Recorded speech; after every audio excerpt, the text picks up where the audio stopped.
What? So 2 questions. What is your definition of an herbalist, just in general? And then how would you describe yourself? Like, how would you describe your herbalism? Or this might be the same questions, but Oh, I think herbalist has, there's many tiers to that as well.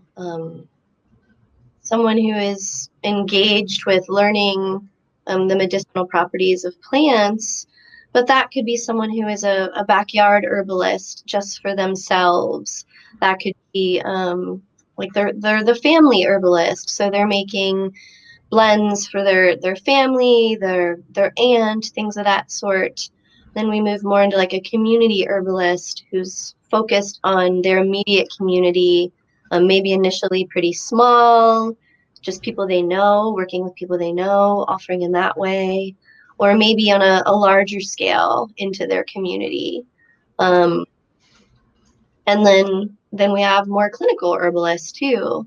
And generally, I find a clinical herbalist actually has done those other steps. They've courted the plants. They've watched those interactions between plants and people.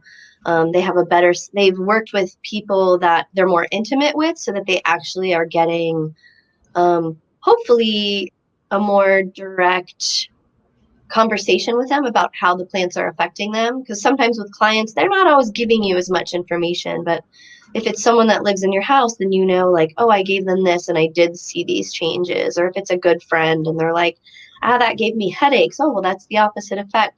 So just more information to get so that when they're a clinical herbalist, they have a better understanding of the diverse potentials that plants might have for different individuals and what's going on for them. So yeah, I think there's a variety of ways someone could be an herbalist, and or it can be someone who's mostly like a kitchen herbalist, and so they're really diverse with their spices. Maybe they're growing their herbs in pots in their apartment, and so that's as much as they have. But then they're really working with those in their kitchen, and they've even looked at the medicinal properties and healing benefits of a lot of those spices, because many of those are in our diet and are very aromatic because they're so healing. So maybe that as well. Yeah.